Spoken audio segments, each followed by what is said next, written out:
After 6 years of marriage, my world was turned upside down when my wife, out of the blue, told me she no longer wanted any physical intimacy between us. I was stunned.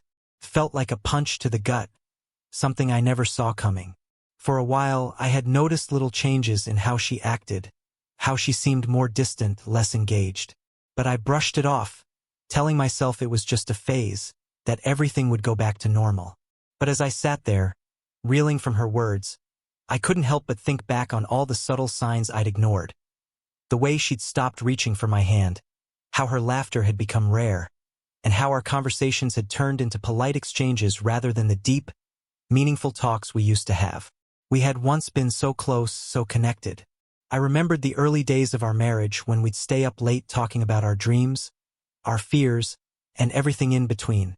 But over time, that connection had faded, like a flame slowly burning out. I tried to bring it up with her, to ask what was wrong, to suggest we talk to someone, a counselor maybe, but she shut me down every time. She didn't want to discuss it. She didn't want to fix it. She just wanted space, autonomy, and for me to stop pushing. Felt like I was talking to a brick wall. No matter what I said, it didn't seem to matter. Living together became unbearable. We were like two strangers sharing a house, passing each other in the hallway without a word. The home that had once been filled with laughter and warmth now felt cold and empty. I felt isolated, like I was drowning in silence. I tried to keep busy, to distract myself, but the loneliness was always there, gnawing at me. I started to feel like I was living two separate lives. One where I went through the motions of daily life, and another where I was trapped in this emotional void, desperate for connection. One day, I realized I couldn't keep living like this. I needed to do something for myself, to find a way to feel whole again. I started small, taking up running in the mornings. First, it was just a way to clear my head. But soon, it became something more. The physical activity gave me a sense of accomplishment, and I began to feel stronger. Not just in body, but in spirit. I also picked up my old camera, something I hadn't touched in years. Photography became my escape, a way to see the world differently. I started noticing little things. The way the light hit the trees in the evening, the colors of the sky at sunrise. And it reminded me that there was still beauty in the world, even if my marriage felt broken. I also reached out to old friends, people I hadn't talked to in years. Reconnecting with them was like a breath of fresh air. They reminded me of who I was outside of my marriage, and their support gave me the strength to keep going. Slowly but surely, I began to feel like myself again. I started to realize that my worth wasn't tied to my relationship with my wife. I was my own person with my own dreams and desires, and I deserved to be happy. As I focused on myself, something unexpected happened. I started to excel at work. Projects I'd been struggling with suddenly clicked, and I began to receive recognition for my efforts. It was as if the more I invested in myself, the more the world opened up to me. My confidence grew, and with it came a sense of purpose I hadn't felt in years. My wife noticed a change too. She started asking me about my day, showing interest in my photography, and even complimented me on my achievements.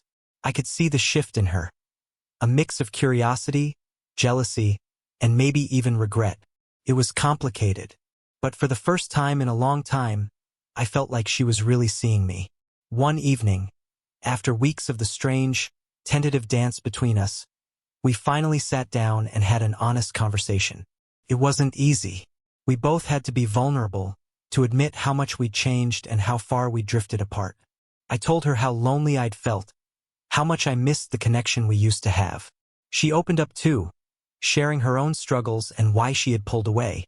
It was painful, but it was also cathartic. For the first time in years, we were truly listening to each other. That conversation led us to a difficult decision. We agreed to a trial separation. It wasn't what either of us had envisioned when we got married, but it felt necessary. We needed space to figure out what we really wanted, both as individuals and as a couple. The idea was scary. I didn't know what the future held, and the thought of being apart was overwhelming. But at the same time, I felt a sense of relief. For the first time in a long time, I felt like I was taking control of my life. During the separation, I continued to focus on myself. I threw myself into my hobbies, my work, and my friendships. I traveled, took up new challenges, and even started journaling to process my thoughts and emotions. I began to see myself in a new light, not as half of a broken marriage, but as a whole person with my own strengths and passions. I realized that I didn't need someone else to complete me. I was enough on my own. My wife, too, used the time to reflect. She started therapy, something she had resisted for years, and began to explore her own needs and desires.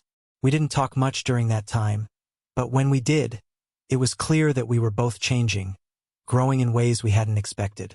In the end, our separation didn't lead us back to each other, but it did lead us to a deeper understanding of ourselves and what we wanted out of life. We decided to part ways amicably, grateful for the years we had shared, but recognizing that we were no longer the same people who had fallen in love all those years ago. It was bittersweet, but it was also freeing. Looking back, I see that period as a turning point in my life. It was painful, yes, but it was also a time of incredible growth. I learned to value myself, to embrace my independence, and to find joy in the little things. My marriage may have ended, but in its place, I found a stronger, more resilient version of myself. And for that, I will always be grateful.